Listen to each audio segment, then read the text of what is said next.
Massive stone walls were built to capture the light of a distant star. This is the hidden language of ancient architecture, a code written in alignment with the cosmos. Our journey explores how astronomical observations directly shaped the design of the world's most mysterious structures. You will gain a completely new lens for seeing history, transforming silent ruins into conversations with the universe. How did builders without telescopes design perfect solar calendars? Why would a civilization orient its greatest city to mirror a constellation? We will uncover how sites from the deserts of Egypt to the jungles of Mesoamerica functioned as colossal observatories and spiritual gateways. This story reveals a sophisticated fusion of science, belief, and artistry carved into the earth itself. By the end, you will not see these places as mere remnants of the past, but as timeless dialogues with the heavens.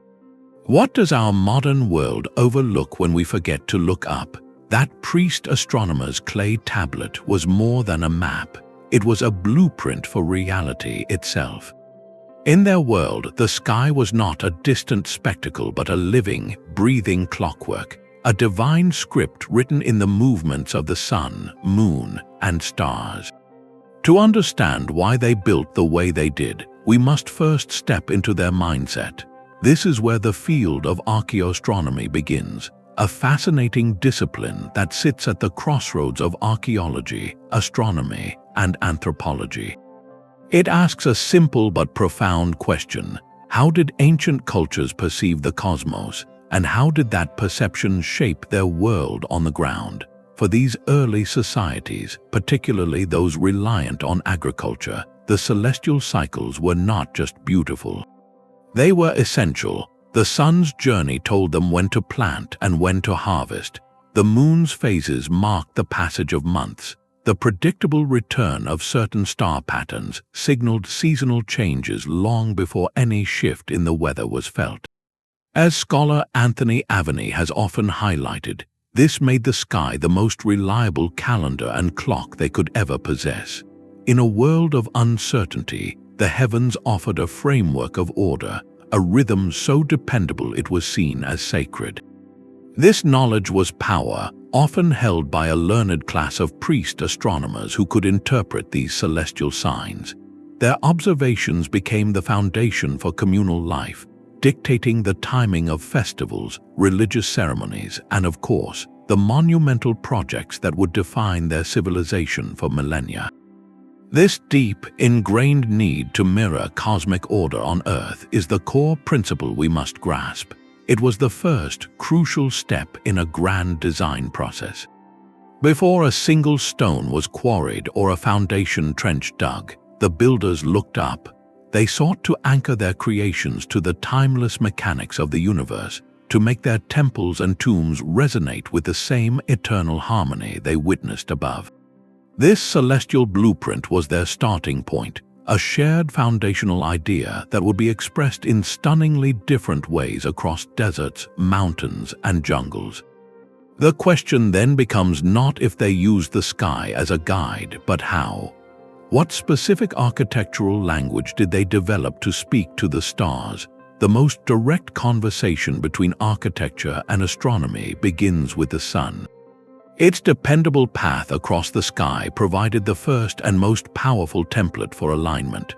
Across continents, ancient builders became masters of solar geometry, using the horizon itself as a giant sundial to mark the year's most significant turning points, the solstices and equinoxes. These are the moments when the sun reaches its farthest northern and southern points before reversing course, or when day and night are of equal length. Capturing these events in stone was an act of both profound science and deep symbolism. In Ireland, the passage tomb of Newgrange, older than Stonehenge and the pyramids, stands as a perfect example. For most of the year, its inner chamber lies in deep darkness, but for a few mornings around the winter solstice, something miraculous happens. A precisely engineered opening above the entrance, called a roof box, allows a single, narrow beam of the rising sun to creep slowly down the long passageway. Over 17 minutes, this golden finger of light travels over 60 feet to finally flood the central chamber with light. This was not an accident. It was a deliberate, engineered spectacle, a celebration of the sun's return and the promise of renewed life during the darkest days of the year. The architectural effort to achieve this, aligning a massive stone structure to a specific point on a distant horizon, speaks to the event's immense cultural and spiritual importance. This solar dialogue was echoed thousands of miles away in ancient Egypt. The Great Pyramid of Giza is famed for its size, but its precision is perhaps more astounding. Its 4 base sides are aligned to the cardinal directions north, south, east, and west, with an error of less than a fraction of a degree. This orientation required meticulous astronomical observation, likely using the circular motion of stars around the celestial pole. Further south at the Temple of Karnak, the axis of the Great Temple was aligned so that during the summer solstice, the rising sun would shine directly through the entire series of gates and halls, illuminating the inner sanctuary where the statue of the god Amun-Ra resided. In that moment, architecture dissolved, and the sun god himself was seen to enter his home. These alignments served a brilliant dual purpose. Practically, they created a giant, immovable calendar etched into the landscape, telling people exactly when seasons would change, when the Nile would flood, and when to hold vital festivals. Symbolically, they embodied a core belief in cyclical renewal, tying the rhythms of human life and divine kingship to the eternal journey of the sun. But the celestial blueprint was not limited to our nearest star. If solar alignments marked the days and years, another, more subtle light in the night sky was used to map much grander cycles of time and to connect the earthly realm directly to the realm of the ancestors. While the sun's path offered a reliable annual rhythm, the moon presented a far more intricate puzzle. Its journey is governed by a complex 18.6-year cycle, a slow dance where the points of its rising and setting gradually shift along the horizon before finally returning to their starting place. To track this grand celestial clock required not just observation, but generations of patient record-keeping. At places like Stonehenge, researchers propose that the iconic Sarsen Circle and its surrounding Aubrey holes may have served as a long-term lunar calculator. The alignments between specific stones and distant horizon notches could mark the moon's most extreme northerly and southerly risings, events known as the major and minor lunar standstills. Catching these moments, which only happen every 18 years or so, transforms a stone circle from a calendar into a monument of accumulated wisdom, a library built from aligned pillars and shadows. This sophisticated lunar tracking reached a remarkable level of precision on the Mediterranean island of Malta. The Mnajdra Temple complex, a labyrinth of limestone slabs erected over 5,000 years ago, is a masterclass in multi-celestial alignment. One doorway perfectly frames the equinox sunrise, splitting the dawn light with razor-sharp accuracy, but another, less obvious alignment points toward the southern horizon where the moon would rise at its major standstill. This was not a single event to be celebrated annually, but a slow-moving target understood across lifetimes. Why go to such extraordinary lengths? The answer may lie in the ultimate celestial spectacle, the eclipse. By understanding the moon's precise cycles and its path relative to the sun's, known as the ecliptic, ancient astronomers could predict when these two orbs would meet in the sky, leading to a solar eclipse, or when the Earth's shadow would fall upon the moon. The ability to foresee an eclipse was power of the most profound kind. In a world where the sun or moon could seemingly be swallowed by darkness, to know it was coming was to demonstrate a direct line to the divine mechanics of the cosmos. This knowledge was likely closely guarded by a priestly elite, a secret science that justified their authority and connected the rituals of society to the deepest rhythms of time. Architecture like Mnajdra, then, was not just aligned to the sky, it was a permanent instrument for reading it, embedding a consciousness of grand, cyclical time into the very bones of a sacred site. It governed ceremonies, agricultural cycles, and the political order, all ticking to the slow, metronomic beat of an 18.6-year celestial clock. But what happens when this cosmic blueprint expands from marking single events to mapping the entire night sky? What if a civilization wanted to build a mirror of the heavens here on Earth? The moon's slow dance was a long-term calendar, but the fixed stars offered something even more powerful, a permanent map. Among the countless points of light, ancient sky watchers identified certain stars that never seemed to move or that returned to the same position with unwavering regularity. These became the anchors of their cosmic worldview, the pins on a celestial chart to which they could securely fasten their most important structures. This is the principle of stellar alignment, where architecture is oriented not to a moving target, but to the seemingly eternal fixtures of the night sky. The most famous of these is the North Star, Polaris, which today sits almost directly above Earth's North Pole. But Polaris has not always held that position. Due to a slow wobble in our planet's axis called precession, the title of pole star changes over millennia. 4,500 years ago, when the Great Pyramid was being built, the pole star was a different light entirely, a star called Thuban in the constellation Draco. While the pyramid's sides are aligned to the cardinal directions with astonishing precision, some researchers suggest their narrow air shafts, those mysterious tunnels deep within the stone, may have been aimed directly at Thuban and other significant stars like Sirius. These shafts were not for ventilation, but perhaps for ceremony, intended to channel the soul of the departed pharaoh directly to these immortal, unchanging points in the heavens, linking his eternal reign with the eternal stars. This idea of creating a mirror of the cosmos reaches its most breathtaking expression not in Egypt, but in the ancient city of Teotihuacan, located northeast of modern-day Mexico City. Walking down the vast Avenue of the Dead, flanked by the massive Pyramid of the Sun and the Pyramid of the Moon, you are not just in a city, you are walking through a scaled-down model of the universe. Researchers, including the late archaeoastronomer Anthony Aveni, have demonstrated that the layout of Teotihuacan's major monuments deliberately mirrors the pattern of specific stars. The three Great Pyramids correspond to the three bright stars of Orion's belt, while the meandering course of the San Juan River was artificially straightened to mirror the celestial river we know as the Milky Way. Here, the phrase "as above, so below" was not a mystical saying but an architectural mandate. The city was a Tetsakuali, a sacred mountain, and a concrete representation of cosmic order, designed to harmonize human activity with the divine blueprint. Further south, the Maya also looked to the stars for guidance, but with a more practical urgency.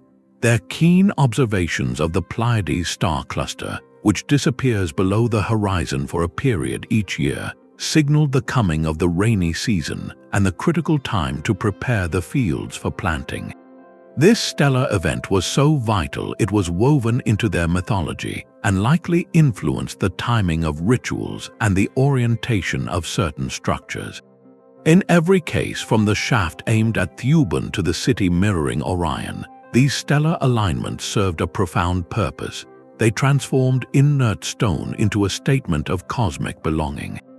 They told people that their temples, their cities, their very civilization were not isolated accidents on a random planet, but were integral, intentional parts of a grand, orderly, and beautiful universe.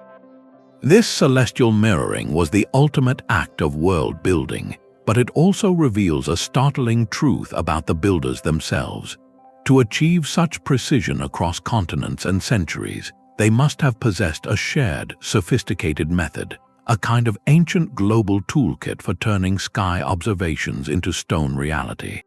The wind across Salisbury Plain carries a sound older than memory, a low hum through the gaps between towering sarsen stones, At dawn on the summer solstice, that sound is joined by a collective breath as a sliver of golden light pierces the horizon to strike the heel stone, its long shadow pointing directly into the heart of the circle.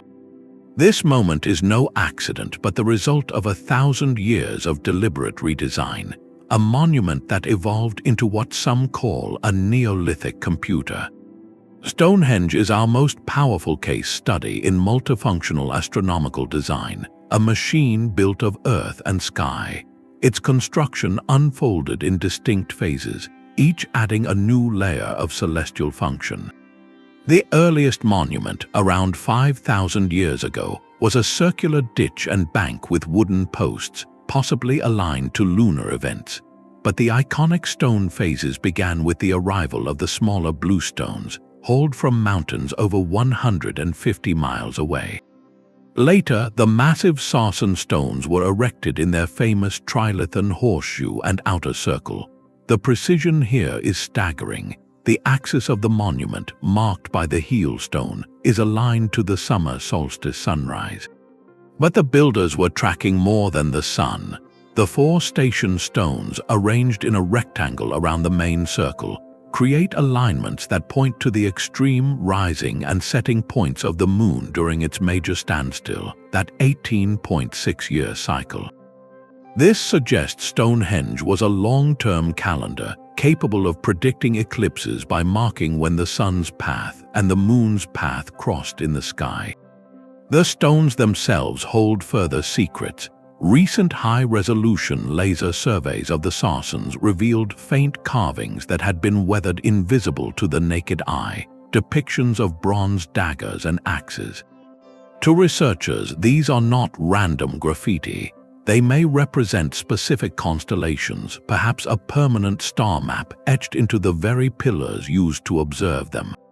This intertwining of weapon imagery with the cosmos hints at a deep mythology, where celestial patterns told stories of gods, ancestors, and cosmic order. Archaeologist Mike Parker Pearson's work has expanded our understanding beyond the circle. He proposes Stonehenge was just one part of a vast ritual landscape. The nearby settlement of Durrington Walls, with its own wooden henge aligned to the winter solstice sunset, was likely a place for the living, filled with feasting and ceremony. Stonehenge, in contrast, was a domain of the ancestors marked by ancient burial mounds. A ceremonial avenue connects the river to the stone circle, suggesting a processional route where people moved between these worlds. The architecture itself harnessed celestial power to mediate between them. At the solstices, the sun's light would act as a divine bridge, linking the realm of the living, the realm of the departed, and the eternal cycles of the cosmos above. Stonehenge was not merely an observatory. It was the central processor in a sacred geography, using aligned stone to compute time, honor the dead, and commune with the heavens. This sophisticated fusion of astronomy, architecture, and belief raises a compelling question. If cultures separated by oceans were similarly reading the sky, could there have been a shared, fundamental language of celestial design that traveled across the ancient world? Beneath the vast, star-dusted canopy of the Egyptian desert, the pyramids of Giza stand as silent sentinels to an eternal ambition. Their stark silhouettes do not simply occupy the land, they seem to strain toward the heavens, a physical bridge between the earthly and the cosmic. This is architecture as celestial pathway, and its precision begins with a foundation locked to the 4 corners of the world. The sides of the Great Pyramid are aligned to the cardinal directions, north, south, east, and west, with an error of less than 1/15 of a degree. How did ancient surveyors achieve such accuracy without modern instruments? The answer may be written in the night sky. Researchers suggest they used the circumpolar stars, those that never set but instead rotate around the north celestial pole. By tracking the symmetrical arc of a single star as it rose and set, marking 2 points on the horizon, they could bisect the angle to find true north with incredible exactness. This was not mere engineering, it was an act of binding their monument to the immutable mechanics of the universe, but the alignment goes far beyond the base. Deep within the Great Pyramid, narrow, steeply sloping corridors, often called air shafts, extend from the king's chamber toward the outer faces. For decades, these were misunderstood. We now know they were not for ventilation, but for something far more profound. In the 26th century before the Common Era, when the pyramid was sealed, these shafts pointed directly toward specific, meaningful stars. The southern shaft targeted the star Sirius, the brightest in the night sky, associated with the goddess Isis. The northern shaft aimed at the star Thuban, which was the pole star of that ancient epoch, a fixed point of cosmic stability. This was a deliberate architectural gesture, creating a direct line of sight for the spirit. This stellar connection fuels one of the most captivating ideas in popular archaeology, the Orion correlation theory. It proposes that the layout of the three main Giza pyramids mirrors the three stars of Orion's belt, and that the Nile River corresponds to the Milky Way. The visual similarity is striking, suggesting the entire complex was a terrestrial map of Osiris's constellation, the god of rebirth and the afterlife. The theory resonates because it offers a grand, unified celestial blueprint. However, scholarly critique is essential for a full picture. Many archaeologists and astronomers point out that the correlation is not mathematically perfect, and that the pyramid's positions were also dictated by the geology of the plateau and the evolution of royal tomb design over generations.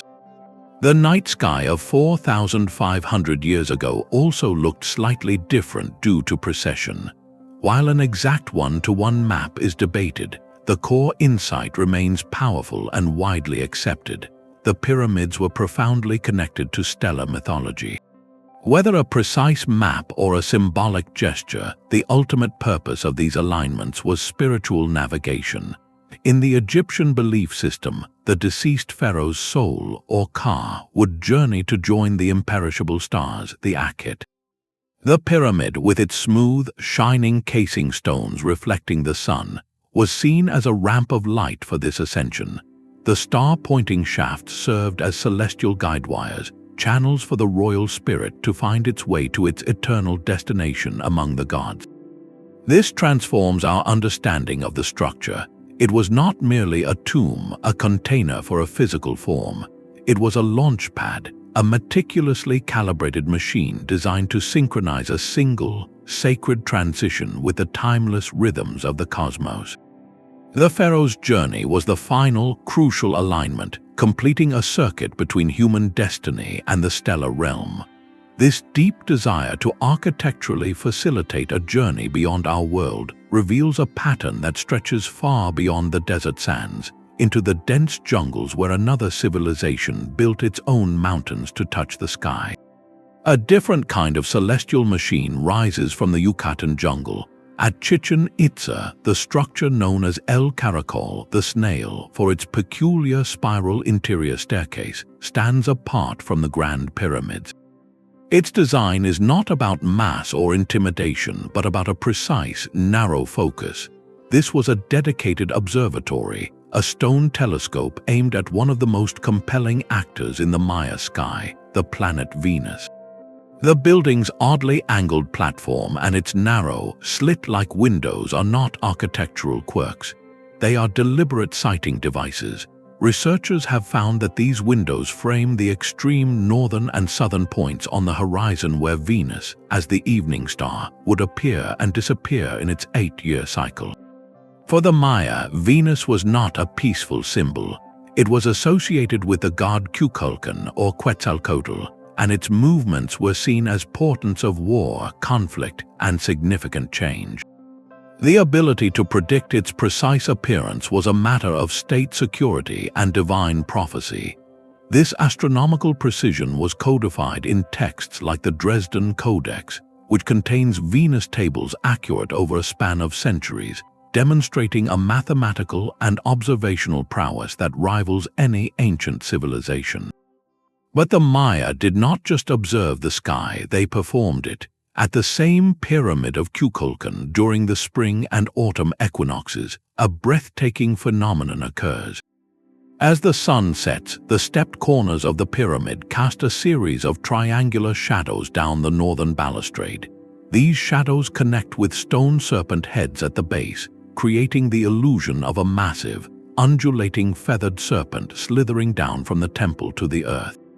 This is not a happy accident of light and shadow. It is a meticulously engineered spectacle, a fusion of solar alignment, architectural geometry, and profound mythology made visible. The building itself becomes a clock, a calendar, and a theater stage, enacting the descent of the celestial god at the exact moment day and night stand in balance. This integration reveals the core of the Mesoamerican cosmological model. Their architecture was the physical manifestation of their complex calendar systems. The cycles of the Sun, Venus, and other celestial bodies were not separate from human time. They were the very fabric of it, weaving together agriculture, ritual, kingship, and prophecy into a single, unified understanding of reality. To walk through their cities was to move through a landscape of time, where every structure told you not just where you were, but when you were in the grand cosmic cycle. This deep, embedded timekeeping raises a fascinating possibility. If cultures across the world were independently developing such sophisticated sky-based architectures, could there be underlying principles, a kind of universal grammar that connected their celestial blueprints? High on a sheer cliff face in the American Southwest, a spiral petroglyph carved by ancient hands waits in shadow. Then, for a few fleeting minutes around noon on the summer solstice, a transformation occurs. A slender, brilliant dagger of sunlight, channeled through a precise gap between three massive, fallen stone slabs, slices directly through the center of the spiral. This is the sun dagger of Fragility, but in Chaco Canyon, a celestial clock written not in quarried stone, but in the living rock of the canyon itself. Discovered by accident in the 1970s, this site reveals a different kind of astronomical genius, one that worked in harmony with the existing landscape. The ancestral Puebloan people did not haul megaliths across miles to build their calendar. Instead, they observed how sunlight interacted with a natural rock formation, then enhanced it with their own artistry. They carefully positioned three large, wedge-shaped slabs that had fallen against the cliff.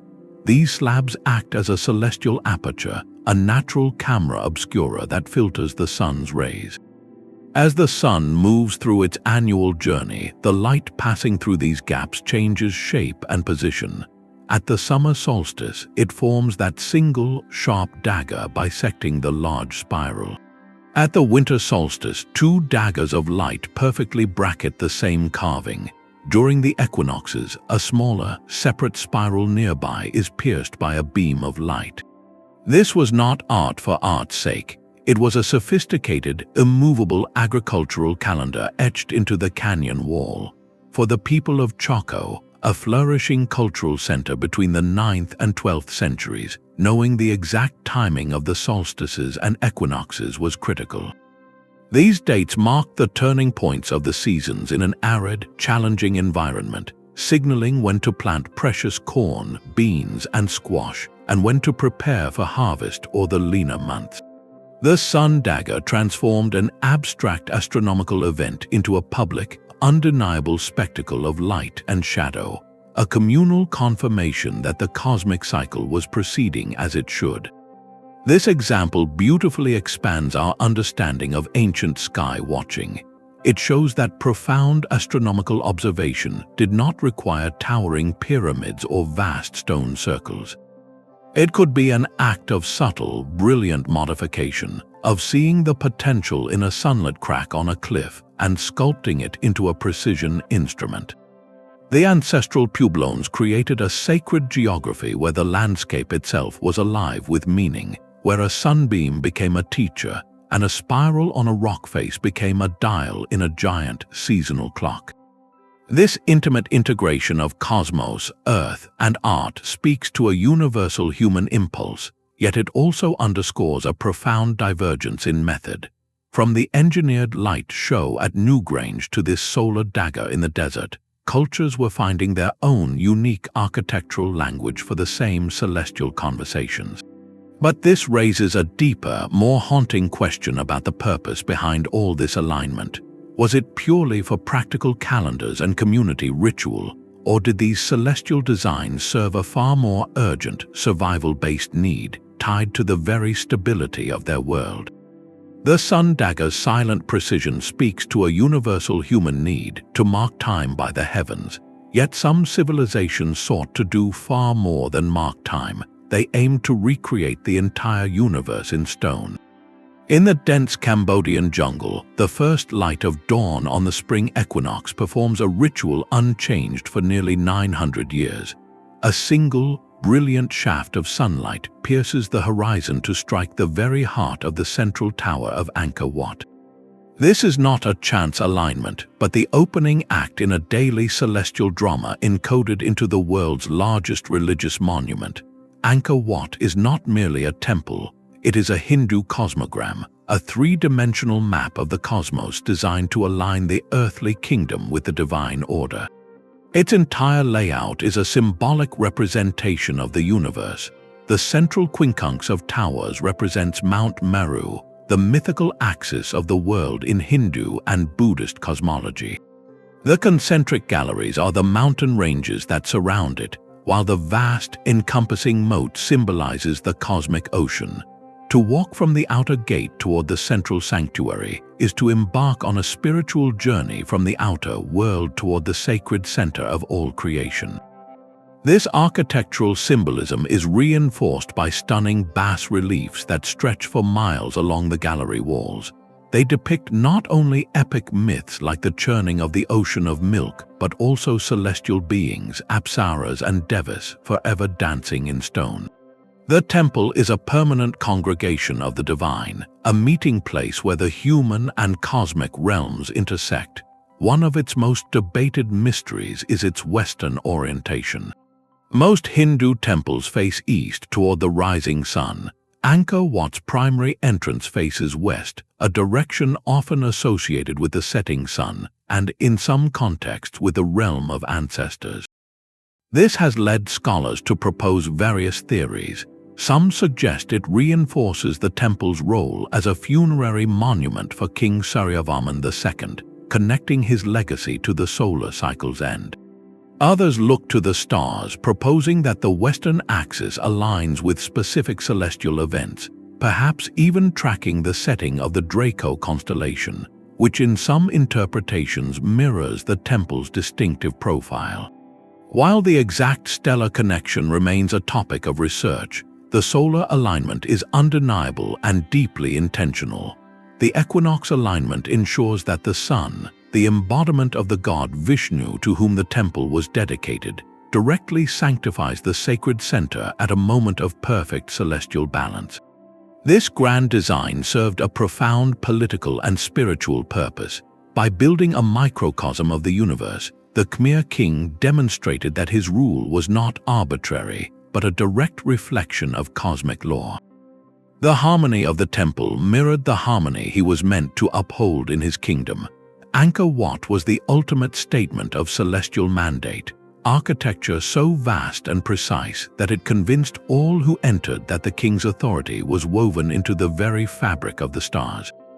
This ambition to build cosmic order on Earth reveals a pattern, but also a poignant vulnerability. What happens when the heavens themselves seem to fall silent, when the celestial cycles that guided these civilizations are challenged by a shifting world? The Pantheon in Rome offers a different kind of celestial dialogue, one not of alignment to a distant horizon, but of direct, immersive communion. Step inside its massive bronze doors and look up. Your gaze is drawn irresistibly to the center of the vast coffered dome, where a perfect circle of open sky, the Oculus, stares back. This is no mere window, it is the soul of the building, a 30-foot wide eye to the heavens. On a clear day, a single, brilliant column of sunlight pours through this opening, a solid beam of white gold that pierces the dim interior.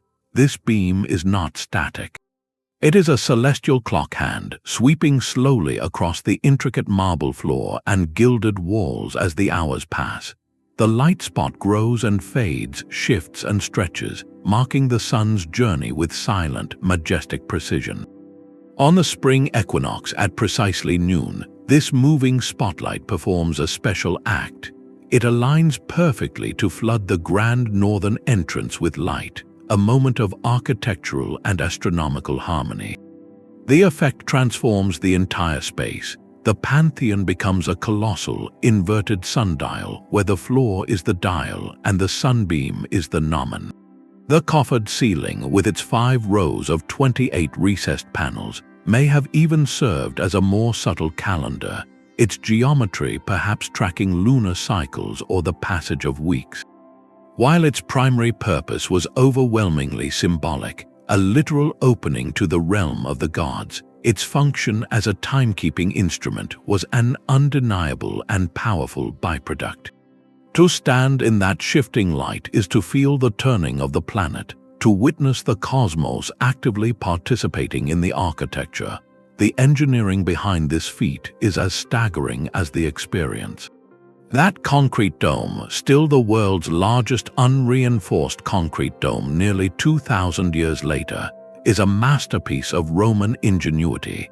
Its thickness decreases as it rises, and the aggregate used in the concrete changes from heavy travertine at the base to light, porous pumice at the oculus rim, reducing weight and stress. The oculus itself is not just a hole, it is a perfectly tensioned compression ring, the keystone that holds the entire dome in equilibrium. This precise engineering allowed for the creation of a controlled celestial theater. The light show was not left to chance. It was choreographed by the architects who understood solar angles and seasonal paths. They inherited astronomical knowledge from the Greeks and Etruscans, but applied it with Roman scale and concrete ambition.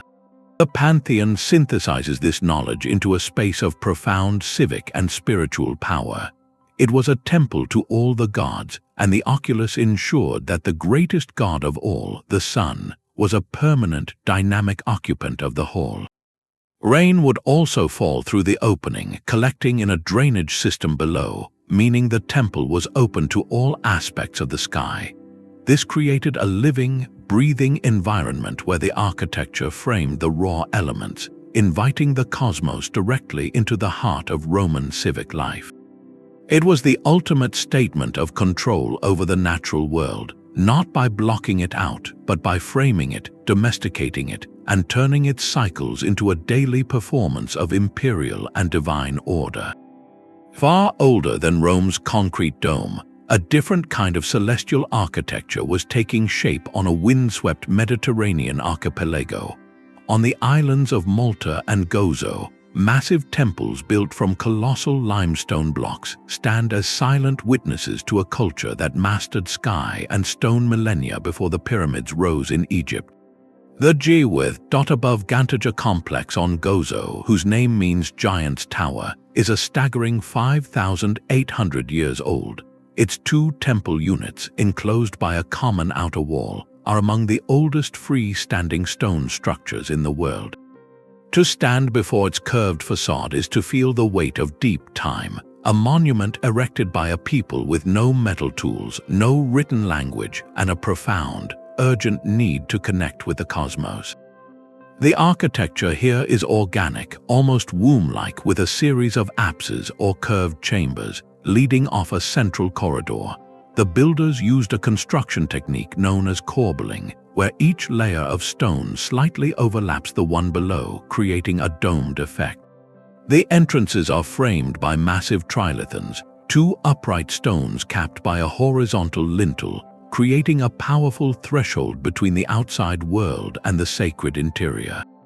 These doorways are not randomly placed. At the Haga Kim complex on Malta, the main axis of the temple is oriented to the southeast.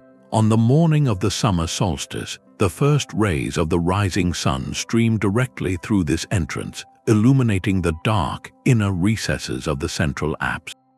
This was a deliberate, engineered moment of celestial communion, designed to capture the sun at its peak power. But the Maltese temples held more secrets than solar alignments. One of the most intriguing features is a small, carefully carved hole in a stone slab at Mnajdra, the neighboring temple complex. Researchers call it an oracle hole. Its purpose remains a subject of debate, but one compelling theory suggests it was used for stellar observation. On certain nights, an observer inside the dark temple could look through this narrow aperture and see a specific star framed perfectly in the opening, its light a pinpoint in the darkness. This transforms the temple from a solar calendar into a potential stellar observatory, a place to track the slower, more subtle movements of the night sky. The sheer effort involved in this construction speaks to its central importance. The limestone blocks, some weighing over 20 tons, were quarried, transported, and lifted into place by a society we know almost nothing about.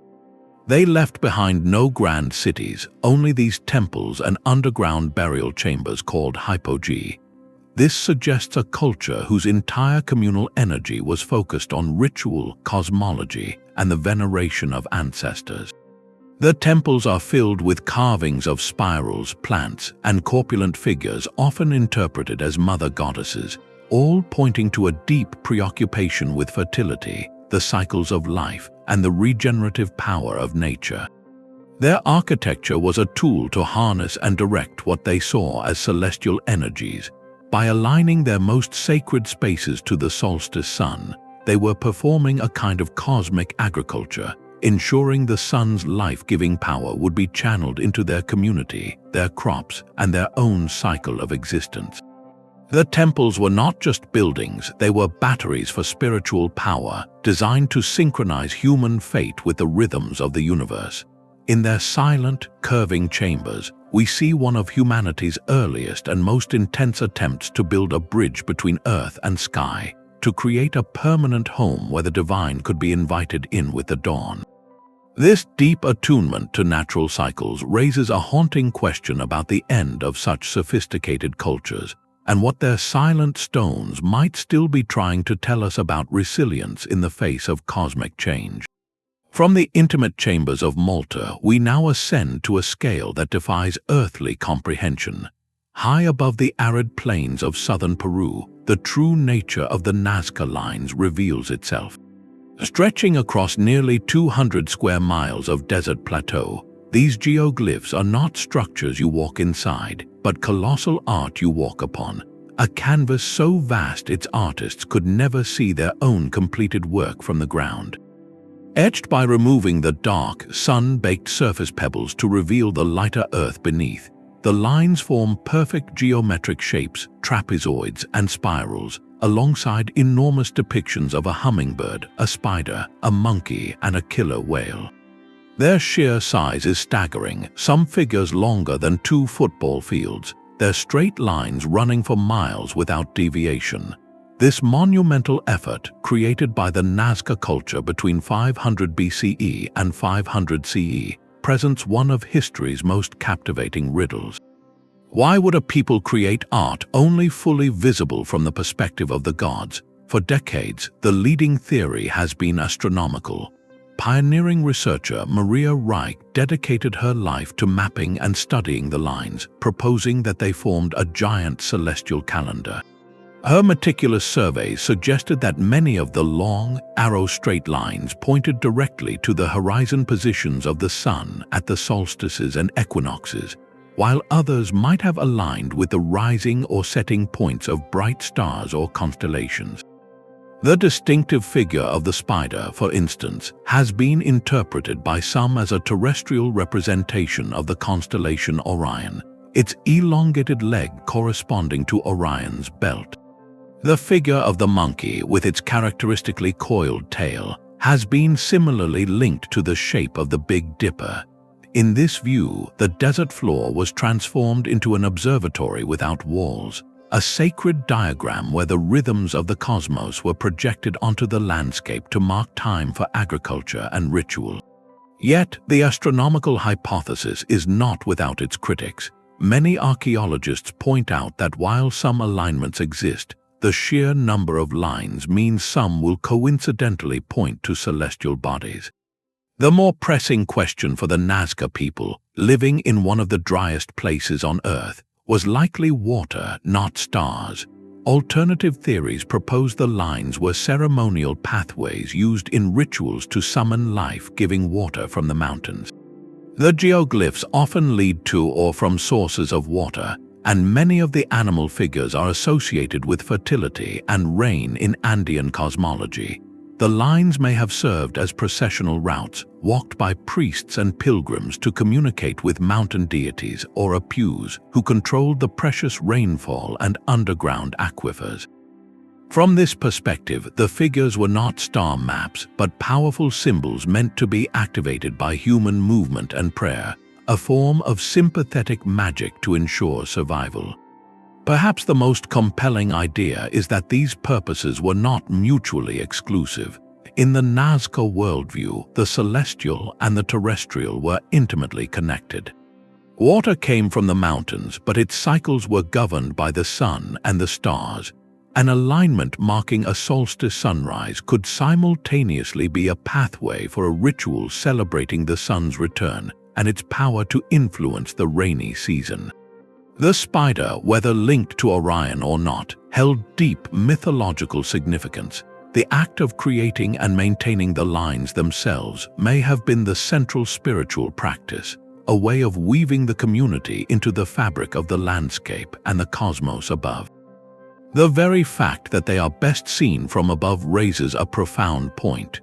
The intended audience may not have been human at all, but the deities themselves who would look down from the sky and see the prayers, the calendars, and the offerings laid out for them across the endless desert. The Nazca lines stand as the ultimate expression of landscape architecture, where the earth itself was sculpted into a permanent interface between humanity, the heavens, and the fragile sources of life.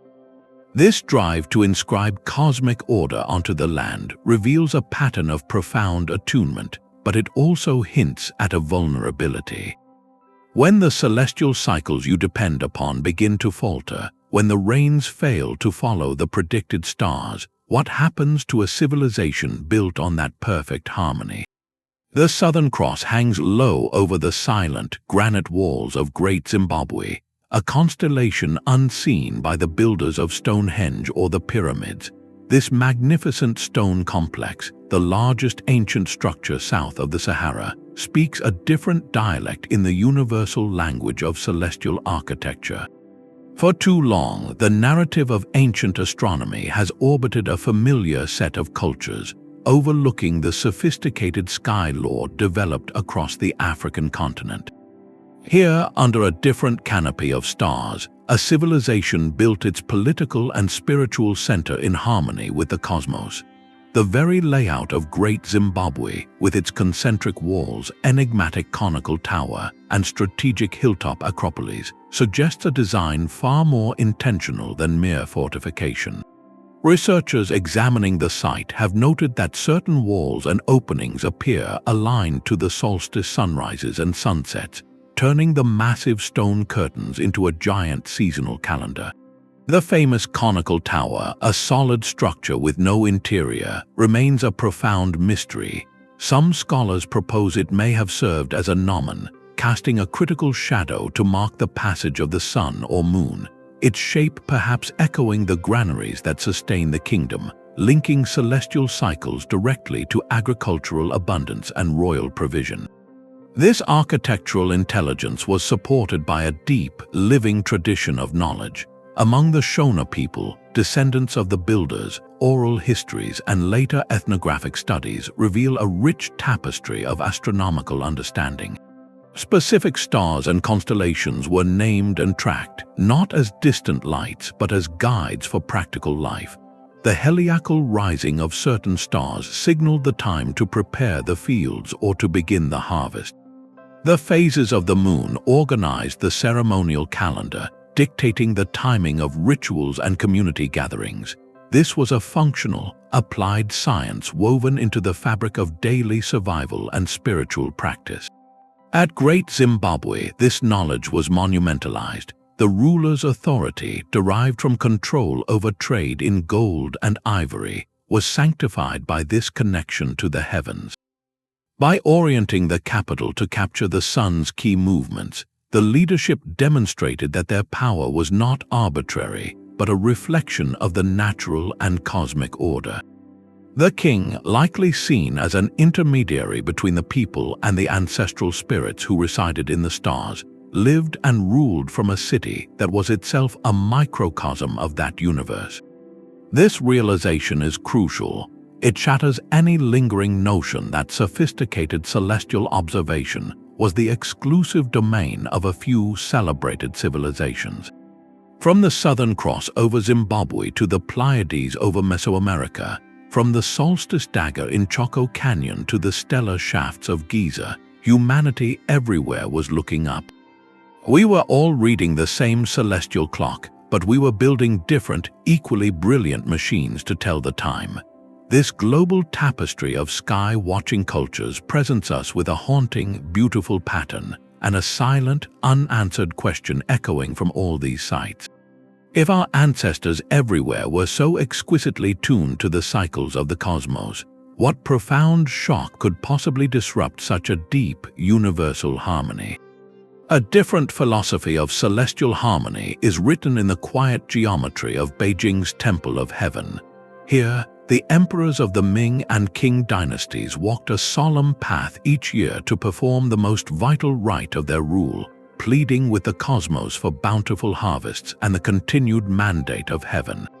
This vast complex is not aligned to catch a sliver of solstice light, but to embody an entire cosmological principle through its very form.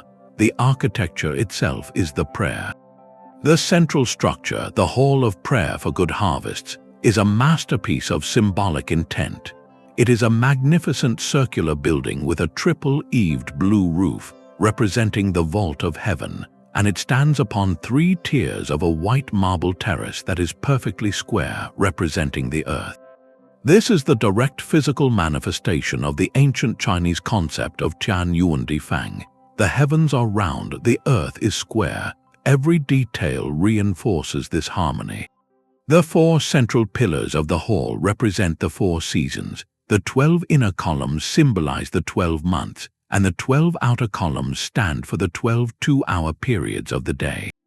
The complex is meticulously aligned to the cardinal directions, a fundamental aspect of Chinese geomancy, or feng shui, which sought to align human structures with the invisible energies of the earth and sky. The processional walkway, a long raised marble path, connects the circular mound to the square altar, charting the emperor's symbolic journey between realms. His role was that of the Son of Heaven, the sole human conduit between the celestial order and the terrestrial world. His rituals here were not about observing the sky, but about participating in it, about maintaining the balance of yin and yang through correct action and ceremonial precision. A failed harvest was not just a practical disaster, it was a sign that this cosmic harmony had been broken, that the emperor had lost the favor of heaven. Thus, the Temple of Heaven is a different kind of celestial architecture. It foregoes precise astronomical alignments for profound symbolic representation. It is a stage set for a sacred performance where the building, the ritual, and the ruler together enacted the connection between humanity and the cosmos. The power was not in a beam of light striking a stone, but in the emperor's footsteps on the sacred path, in the smoke of the offering rising from the square altar into the round sky, completing the circuit between the square earth and the round heaven. This approach reveals a global truth. Whether through the precise engineering of a sun dagger or the symbolic geometry of a temple, ancient cultures were all architects of connection, building bridges to a universe they saw as intimately involved in the fate of their world. The open ocean under a thick, gray sky offers no landmark, no horizon, only the endless heave of dark water.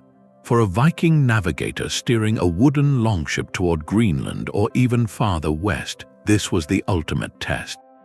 Their vessel itself, that masterpiece of flexible oak construction, was an architectural response to this challenge, a mobile observatory designed to harness the only constants available, the hidden sun and the night stars. While they left no stone temples aligned to solstices, their greatest architectural achievement was built to move, engineered to carry celestial knowledge across the trackless sea. The sagas speak of a tool called a Solstein, a sunstone. This was likely not a myth, but a brilliant application of natural crystal optics. A type of transparent calcite known as Iceland spar possesses a unique property called birefringence. When you look through such a crystal, you see a double image. But by rotating the stone and observing how the intensity of this double image changes, a skilled user could pinpoint the exact position of the sun, even when it was completely obscured by cloud or fog, by detecting the polarization pattern of daylight scattered by the atmosphere. It was a handheld, all-weather compass. This crystal was probably used in tandem with a simple but effective device called a horizon board. On a day with clear skies, the navigator could note the sun's altitude at noon using the board's central gnomon and a series of notched markings. By correlating this sun height with the known date, they could estimate their latitude. The sunstone allowed them to take that critical noon measurement even when the sun itself was invisible. At night, they turned to the stars, following the steady circle of the northern constellations around the pole star, which they called Leithastjana, the leading star. This fusion of tool, skill, and celestial knowledge transformed their ships from mere transports into vessels of discovery. The longship's design facilitated this, with its shallow draft for exploring unknown coasts and its symmetrical bow and stern for quick changes of course, always responsive to the navigator's reading of the sky. This profound connection between the cosmic and the practical extended to their spiritual architecture, though in a later era. The staved churches of Norway, built after the Viking Age as Christianity took hold, may still whisper of the old cosmology. Their intricate woodwork and tiered, steeply pitched roofs evoke the world tree Yggdrasil, the great ash that connected the 9 worlds of Norse myth. The central mast-like post in some designs could be seen as the axis of this cosmic tree, linking the earthly structure below with the celestial realms above. While not observatories, these churches symbolically continued the Viking instinct to build a bridge between the human realm and a layered, meaningful universe. From the sunstone in a navigator's hand to the symbolic tree reaching through a church roof, we see a culture that oriented its very movement and its sacred spaces to an ordered, navigable cosmos. This practical mastery of the heavens for survival stands in stark contrast to another, more enigmatic purpose, one that drove a different civilization to encode celestial warnings into the very bones of their city, aligning their streets not to stars of guidance but to stars of ominous prophecy. Precision begins with a single line of sight. A modern researcher stands at dawn on a weathered stone platform, a theodolite mounted on a tripod before them. This instrument, a descendant of the ancient astrolabe, is not for building but for listening. Its crosshairs are aimed not at a star but at the edge of a millennia-old wall, measuring the exact angle, or azimuth, from true north to that stone edge. This is the first fundamental step in the science of archaeoastronomy, a meticulous process of decoding. The goal is to translate architecture back into intention, to hear the celestial whisper that guided the original builder's hand. After surveying the site to record every significant orientation, the researcher turns from the field to the digital sky. Using specialized software, they can roll back the cosmic clock. They must account for a critical factor known as the precession of the equinoxes, the slow, 26,000-year wobble of Earth's axis. Because of this, the star that was the pole star when the Great Pyramid was built is not our pole star today. The point on the horizon where the sun rose on the summer solstice 4,000 years ago is not precisely where it rises now. The software corrects for this drift, reconstructing the ancient sky as the builders saw it. Then comes the statistical challenge. With hundreds of measured lines at a large site, some will inevitably point toward significant celestial events by pure chance. The researcher must run the numbers, asking if the concentration of alignments to, say, solstice sunrises is greater than what random probability would allow. This statistical rigor is what separates a compelling hypothesis from wishful thinking. The detective work is fraught with practical obstacles. Many sites are incomplete, their most telling stones toppled or looted. The surrounding landscape may have changed dramatically, with forests grown or hills eroded, altering the visible horizon. The most seductive trap is confirmation bias, the human tendency to see a pattern we are already looking for. It is easy to find a constellation in a scatter of pyramids or a solstice alignment in a wall that was likely built for structural reasons. This is why interdisciplinary teams are essential, with archaeologists providing context on construction phases and cultural anthropologists offering insight into what the sky meant to that specific people. This leads to a vital ethical dimension. For many indigenous cultures, this astronomical knowledge was never lost. It is held in oral histories, ceremonies, and traditional practices. Modern researchers have a responsibility to engage with these living knowledge keepers, not as subjects to be studied, but as collaborators and authorities. The process is a dialogue between data and meaning, between the precise angle of a theodolite and the story of why that angle mattered. It reveals that uncovering these ancient connections is not about imposing modern ideas onto the past, but about patiently learning an old and sophisticated language, one written in stone, aligned to the stars, and waiting centuries for someone to look up and measure. The precision of a surveyor's line finds its true meaning in the stories whispered by the stones. Behind every solstice alignment and stellar shaft lies a myth, a sacred narrative that transformed cold astronomy into living cosmology. For the ancient Egyptians, the sun was not a ball of plasma. It was the god Ra, embarking on a perilous journey each night. He sailed his solar bark through the 12 gates of the underworld, facing chaos monsters before being reborn at dawn. This was not just a tale to tell, it was a story to walk through.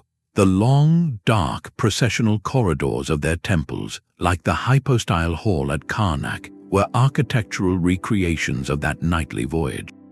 When the sun's light finally pierced the inner sanctuary at dawn on the summer solstice, it was the climax of the myth, the god triumphantly returning to his home.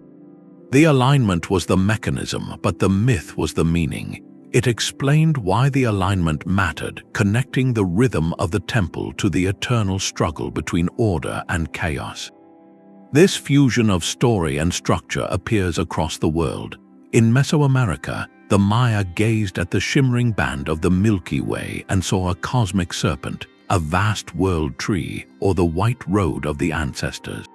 Their pyramids, like the temple of the inscriptions at Palenque, were conceived as sacred mountains, their steps a literal climb toward this celestial realm.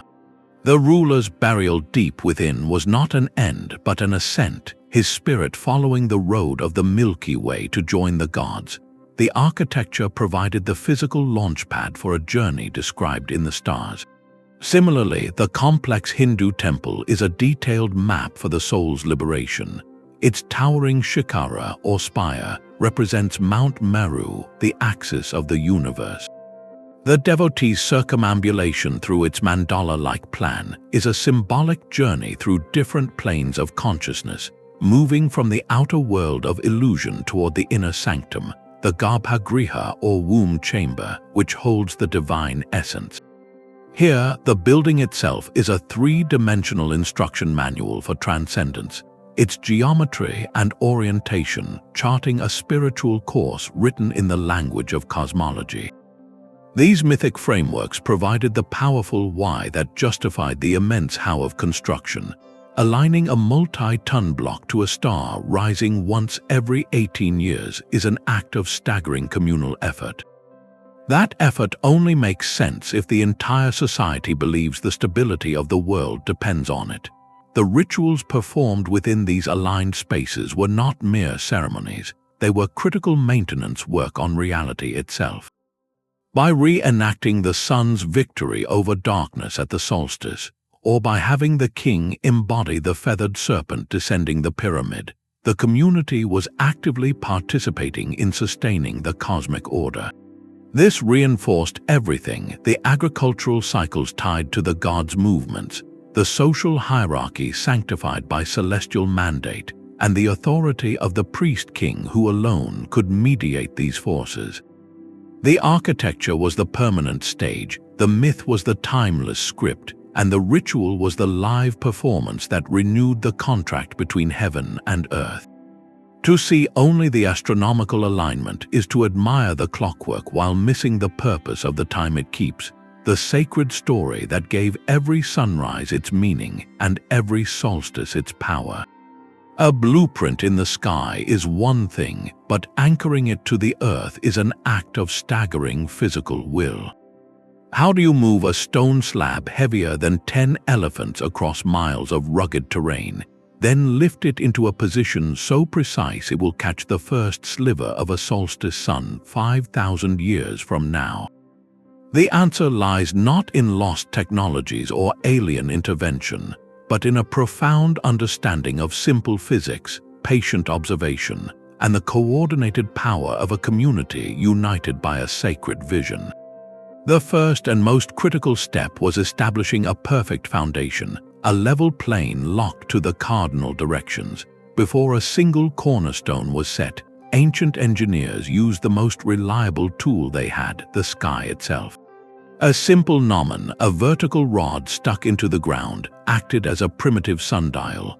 By marking the tip of its shadow at different points throughout the day, they could trace a perfect east-west line, the foundation of all solar alignment. For leveling vast foundations, like the immense platform for the Pyramid of the Sun at Teotihuacan, they employed water. By digging a grid of shallow trenches across the site and filling them with water, they created a perfectly flat liquid plain. Measuring down from the surface of this water at countless points, they could painstakingly chip the bedrock to a uniform level, ensuring their celestial mountain would not tilt with time. Finding true north required even more subtle celestial observation. While the pole star offered a general guide, the Egyptians may have used a more precise method known as the simultaneous transit. An observer would mark the rising and setting positions of a single circumpolar star, one that never dips below the horizon. By bisecting the angle between these 2 points on the horizon, they could identify a north-south axis with astonishing accuracy, a technique that explains the near-perfect cardinal alignment of the Great Pyramid's base. With the foundation true and level, the Herculean task of construction began. The movement of multi-ton stones was a symphony of simple machines. For the blue stones of Stonehenge, transported over 150 miles, this likely involved a combination of wooden sledges, rollers made from felled trees, and teams of people hauling with ropes made of plant fiber or leather. Grease or water might be poured in front of the sledge runners to reduce friction. To navigate slopes, they constructed earthen ramps, their gentle incline calculated through generations of trial and error. At the quarry, stones were shaped using harder stone hammers and water-softened wooden wedges. The Inca, however, achieved a level of stonework that seems to defy logic.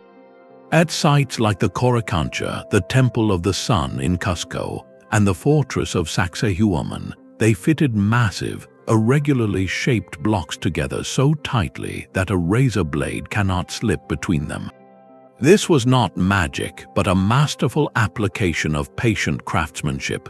Stonemasons would use a technique called trial and error fitting, repeatedly lowering one stone onto another, grinding them together with sand and water, and chiseling minute adjustments until the fit was seamless.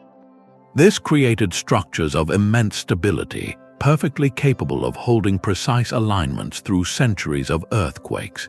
The Inca also used these finely cut stones to frame celestial events.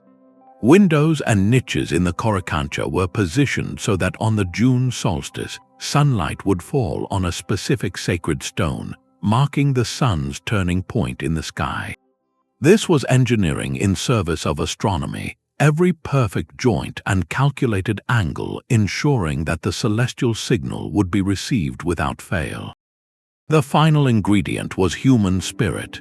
This was not the labor of slaves under a whip, as outdated narratives suggested, but likely a rotational civic duty, a sacred service performed during the agricultural off-season. It was a communal act of devotion, where the rhythmic pull of a rope or the steady tap of a hammer was a prayer made physical. The project bonded the community, demonstrated the ruler's divine mandate, and gave every participant a stake in building a bridge to the cosmos. This blend of empirical sky watching, ingenious engineering, and coordinated effort transformed impossible celestial blueprints into enduring stone realities. It stands as a timeless testament to what human ingenuity can achieve when it looks upward for inspiration and inward for resolve. Yet, this very mastery of cosmic cycles invites a darker, more haunting question: what happened when the sky itself seemed to break its own promises? The stone was not just aligned to the sun, it was aligned to the throne. Picture the scene on a solstice morning, not through our modern eyes, but through the eyes of an ancient citizen.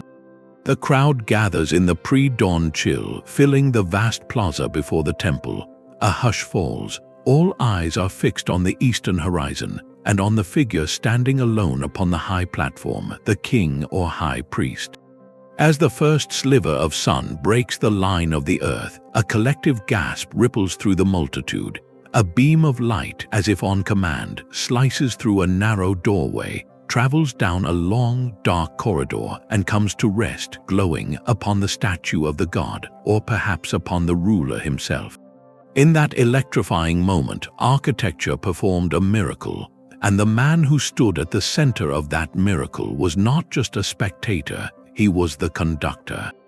He was the proven intermediary between the people and the cosmos. This was the ultimate political theater, and the stage was engineered to the angles of the sun. Controlling celestial knowledge was the original source code of power. In a world where the movements of the heavens dictated survival, the person who could predict the Nile's flood, the coming rains, or the safe time to plant held the keys to life itself. This was not secret knowledge kept in a scroll. It was public knowledge etched in stone for all to see but only one to interpret. By building a temple that captured the sun on a specific day, the ruler provided irrefutable annual proof of his special relationship with the gods. He did not just claim a divine mandate, he demonstrated it in a spectacle of light and shadow that felt like direct communication. This power had profound social and economic dimensions. A society that believed its king was in sync with the cosmos was a society more likely to remain cohesive, to follow his decrees, and to contribute labor to his monumental projects. Those projects, in turn, were not vanity constructions. They were the engines of the economy, mobilizing thousands of people to build a pyramid or a solar observatory required sophisticated organization, creating jobs, distributing food, and developing advanced skills in engineering and logistics. The monument itself, once complete, became a permanent civic anchor, a symbol of shared identity and collective achievement that outlasted any single lifetime. Most critically, this celestial architecture was the bedrock of agricultural management. The ruler who could announce, based on the alignment of his temple, that the solstice had arrived and the planting season must begin, was not just a priest, he was the chief executive of the state's food supply.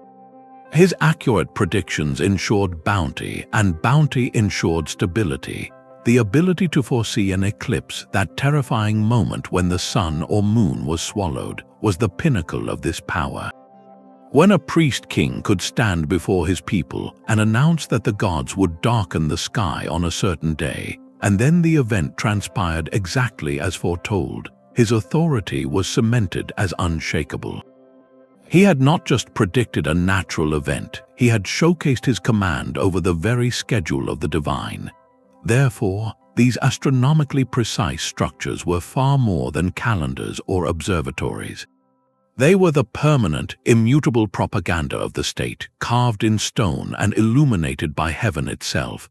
They told every citizen, in a language beyond words, that the current order was not man-made but cosmos-made. The king's law was the sun's law. His dynasty was as fixed as the North Star.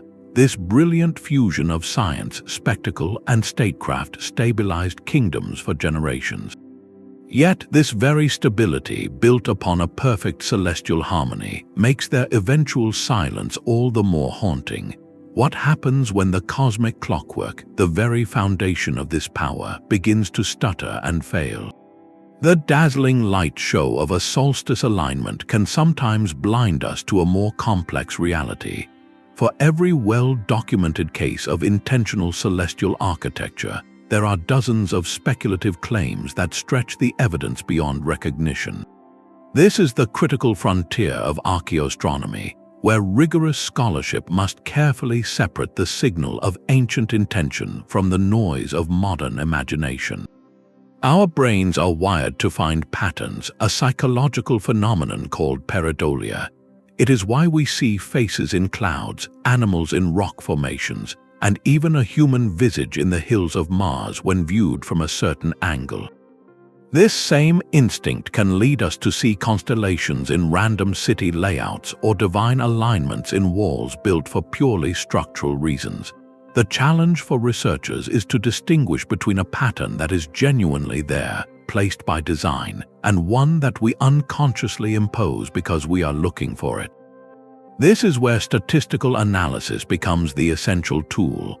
With hundreds of structures at a large site, some will inevitably point toward significant celestial events by pure chance.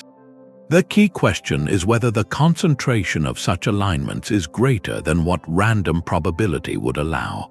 A single wall pointing to a solstice sunrise is intriguing, but it is not proof. A dozen walls, all deliberately oriented to the same celestial event across a sacred complex, begins to form a compelling case. This statistical skepticism has reshaped our understanding of some popular ideas. The concept of a global world grid of mystical energy lines or ley lines connecting ancient sites across continents, for instance, largely falls apart under mathematical scrutiny. When you plot enough points on a map of the world, you will inevitably find straight lines connecting some of them, especially if you allow for generous margins of error. Similarly, overly specific stellar correlations, like mapping every pyramid to a precise star in a constellation, often ignore the natural evolution of architectural sites over centuries, the practical constraints of local geography, and the slow drift of the stars themselves due to precession. These grand unified theories are captivating, but they frequently lack the archaeological context and statistical rigor required for scholarly acceptance. An even more profound caution involves cultural perspective. There is a persistent danger in applying a Western, Greco-Roman astronomical framework to non-Western cultures. Assuming that every ancient civilization divided the sky into the same 12 zodiacal constellations, or valued the same celestial bodies for the same reasons, is a form of intellectual colonialism.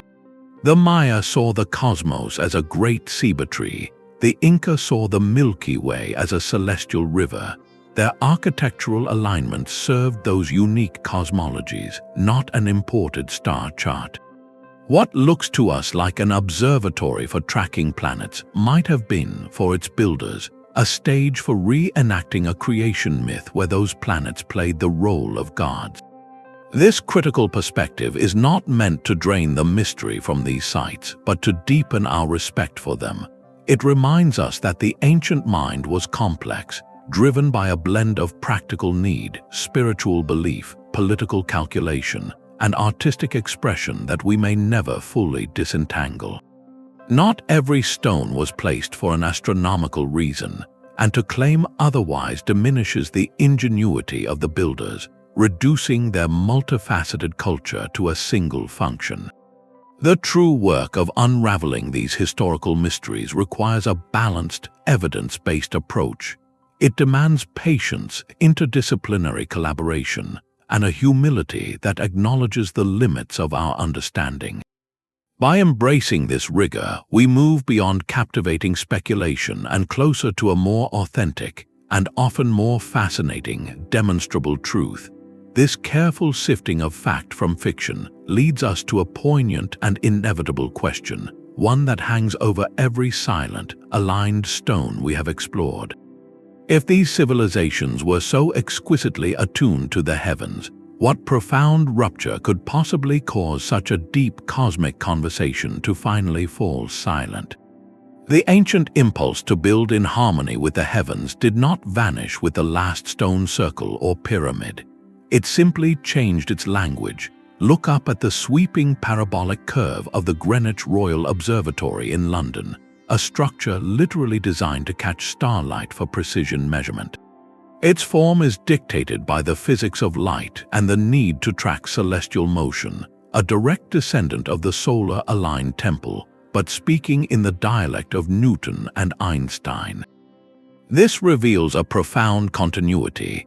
While the religious imperative to please star gods has largely faded, the core human desire to align our structures with cosmic rhythms has not only persisted, it has evolved, finding new expressions in science, art, and our urgent need for sustainability. The modern architect, armed with computer modeling and advanced materials, still asks the ancient question: how can this building best engage with the light and cycles of our solar system?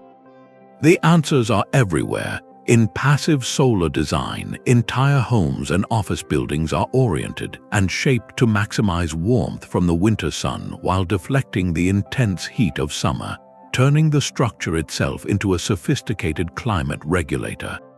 This is not mysticism, it is physics, yet the goal of harmonizing human shelter with the solar cycle is timeless. The art world provides perhaps the purest modern echo. Artist James Turrell creates sky spaces, serene chambers with precisely framed apertures open to the sky. Sitting inside one, you watch the color of the heavens shift from dawn to dusk, the architecture doing nothing but framing the eternal celestial performance. It removes all function except contemplation, returning us to the awe that likely inspired the first sky-watching priests. Even our grandest scientific instruments follow this celestial blueprint. The orientation of space telescopes, or the vast radio dishes scanning the cosmos, are carefully calibrated to the coordinate system invented by ancient astronomers. When we point the Hubble toward a distant nebula, we are using a celestial address system refined over millennia. The legacy is also found in biomimicry, where architects study nature's rhythms, like how a sunflower tracks the sun, to design buildings that adapt dynamically to light and temperature. This ongoing conversation proves that the dialogue between architecture and astronomy was never a closed chapter. It is a living, evolving story. The drive has shifted from divine mandate to one of empirical understanding, ecological necessity, and aesthetic wonder. We no longer build to assure the sun will rise, but we build to celebrate its light, to harness its energy, and to remind ourselves that even in our steel and glass cities, we remain participants in a vast, beautiful, and orderly cosmic system. This enduring connection hints at a fundamental truth about human ingenuity, but it also casts the silence of those ancient sites in a new, more urgent light. If we still feel this pull to build with the cosmos, what profound crisis could have severed that link for them so completely? A single spark can erase 1,000 years of watching the sky.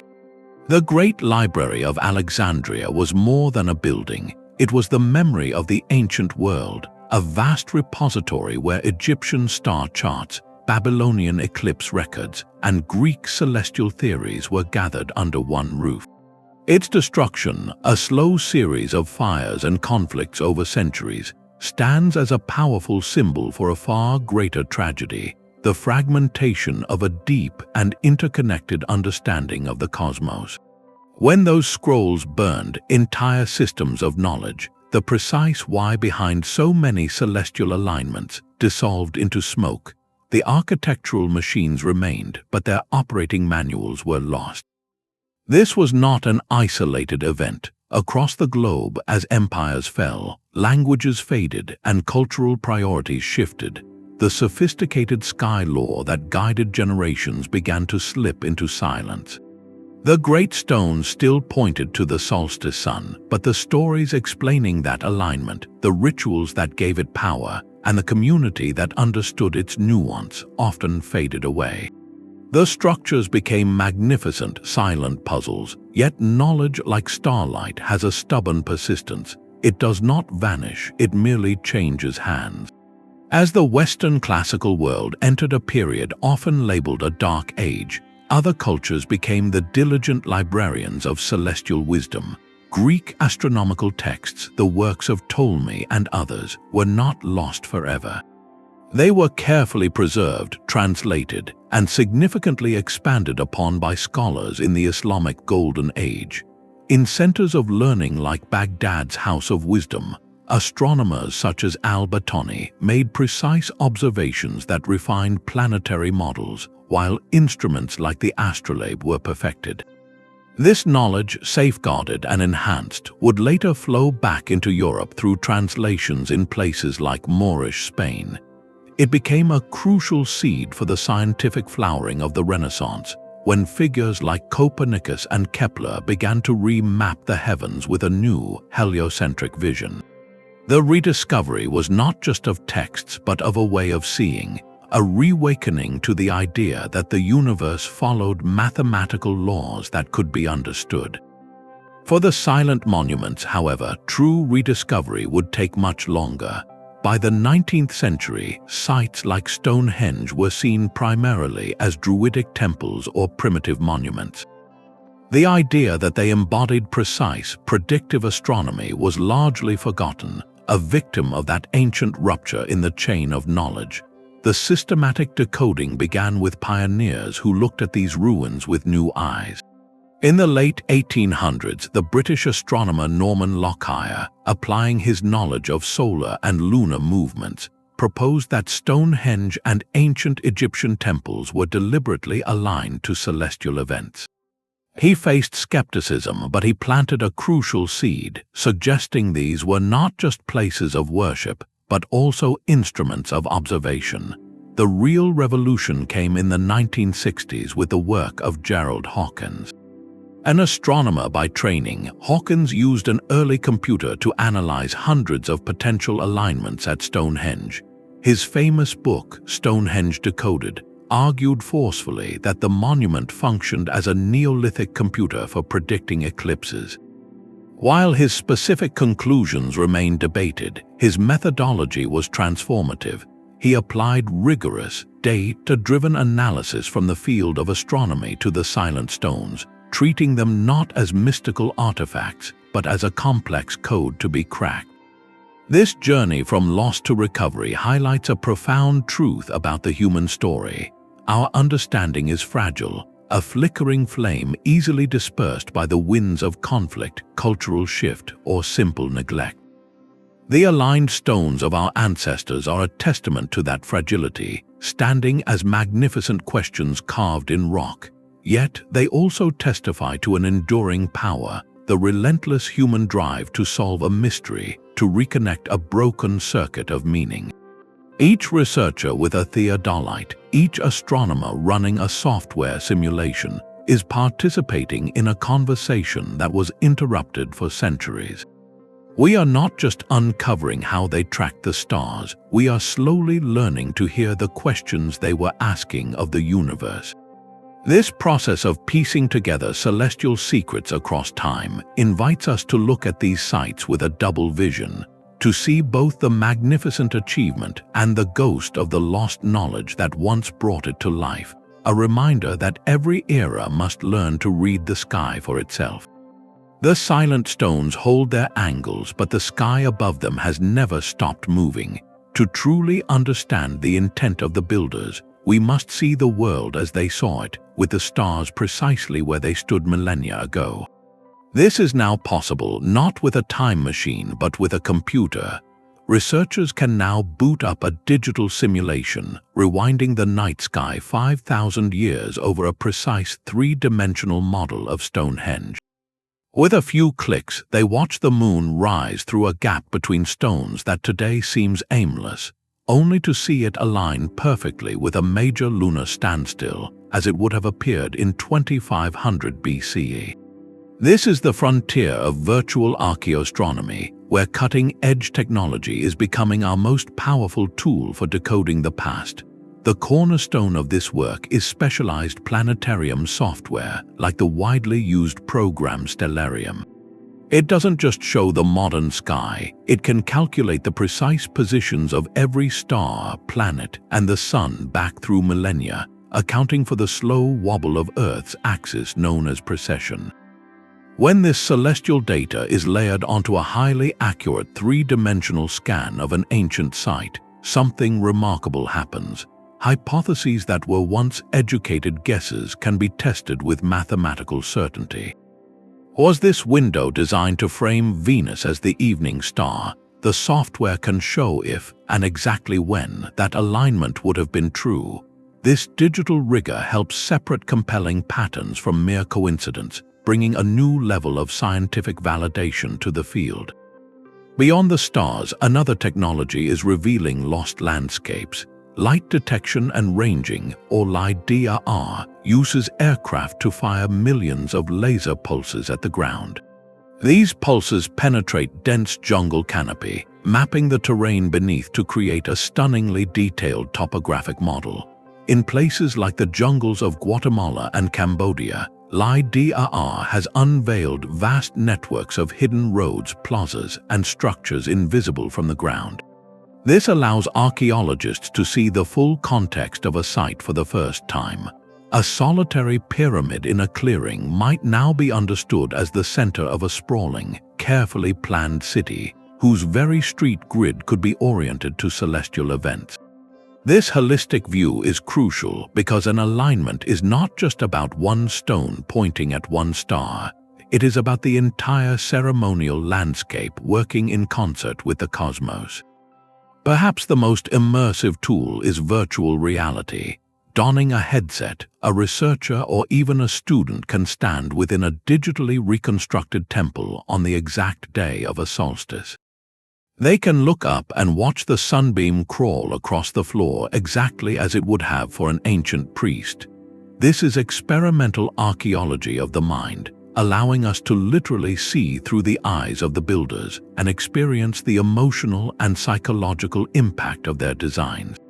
What did it feel like to witness that shaft of light piercing the inner sanctum after a long night of ceremony? Virtual reality offers a glimpse into that profound moment of connection. These technologies share a vital ethical benefit. They are non-invasive. Instead of excavating and potentially disturbing fragile ruins, we can scan, model, and explore them digitally, preserving the physical site for future generations while unlocking its secrets. This digital frontier is democratizing access as well, allowing people anywhere in the world to explore these sites in meticulous detail. More importantly, it is opening entirely new chapters in our understanding. Alignments that are invisible today due to precession or landscape change can be vividly restored. We are no longer just studying static ruins, we are reactivating them as the dynamic celestial instruments they were designed to be. This technological lens reveals that the past is not a fixed point, but a conversation we are now better equipped to hear, one precise celestial calculation at a time. A silent stone aimed at a star is more than an alignment, it is a question.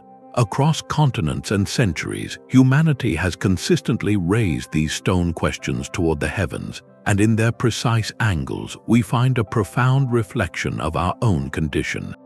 We are creatures of earth, bound by gravity and time, yet perpetually drawn to the infinite and the eternal.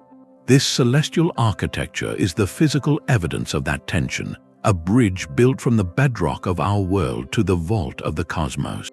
It reveals a universal impulse within human consciousness, a deep-seated need to find order in the chaos, meaning in the vastness, and a fixed point for our identity within an overwhelming universe. These temples and towers are not just observatories, they are existential anchors.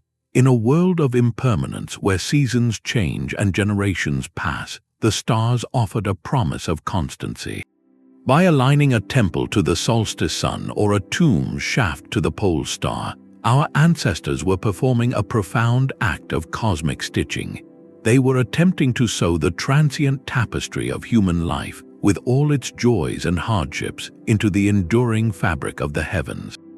It was a way of saying, we are here and we are part of this. This drive challenges a modern assumption, the idea that science and spirituality are separate paths. For the builders of Newgrange or Teotihuacan, careful observation was a form of reverence. Measuring the sun's path was not a secular act, it was how you learned the schedule of the gods. Predicting an eclipse was both a scientific calculation and the highest form of prayer. Their architecture embodies this seamless integration, where the quest for empirical understanding and the longing for transcendent meaning were two sides of the same carved stone. In our current age, bathed in the artificial glow of streetlights and screens, we have largely severed this connection. We can know the exact time of sunrise on an app without ever feeling the dawn's chill or witnessing the horizon ignite. This loss is more than practical, it is philosophical. We have gained incredible knowledge about the universe, yet we often feel smaller within it, disconnected from the cosmic scale that once directly shaped human destiny. These ancient sites, then, are more than historical puzzles. They are mirrors held up to our own disquiet. They ask us what we have gained and what we have forgotten in our retreat from the natural night. They remind us that to look up is not to escape our world, but to properly locate ourselves within it. That act of looking up, of feeling awe at the sheer scale of the cosmos, is itself a bridge. It pulls us out of the narrow confines of the self and connects us to a story billions of years old. In an era of fragmented attention and immediate concerns, the silent, long-term perspective offered by a stone circle or a pyramid is a radical antidote. It whispers that our struggles, our ambitions, and our very civilizations are part of a much grander rhythm. This philosophical legacy invites a final, pressing consideration. If these structures represent humanity's enduring attempt to build bridges to the cosmos, what happens when the ground on our side of that bridge begins to shift? When the very climate that sustained the builders becomes unpredictable, does their celestial wisdom hold a warning or perhaps a guide for our own future? The language of stone and starlight is a testament to human ingenuity. From the sun dagger piercing a desert spiral to the Oculus casting a moving spotlight on a Roman floor, we have seen how cultures across time and distance shared a singular ambition to build a bridge between the earthly and the eternal. These structures were far more than shelters or tombs. They were instruments of knowledge, power, and profound spiritual aspiration. They were calendars etched in granite, observatories built for gods, and cosmic maps designed to locate the human story within a grand, celestial narrative. The key takeaway is not just the incredible sophistication of the builders, though that alone is staggering, but the shared impulse itself. It reveals a universal thread in the human experience, the deep-seated need to find our place by looking up, to seek order in the cosmos and reflect it here on Earth. This journey invites a simple but powerful shift in perspective. The next time you look at a photograph of an ancient ruin, or better yet, stand beneath a clear night sky, try to see with this dual vision. See the stone not as a static relic, but as a deliberate gesture toward a specific point of light. See the sky not as a random scattering of stars, but as a living clock and compass that once guided entire civilizations. Let this exploration rekindle a sense of wonder, both for the ingenious minds of our ancestors and for the timeless, orderly beauty of the universe they sought to understand. If this journey through aligned stones and ancient skies has captivated you, consider subscribing for more deep dives into history's greatest mysteries. We would love to hear your thoughts. Which ancient site's celestial connection fascinates you the most? Share your reflections in the comments.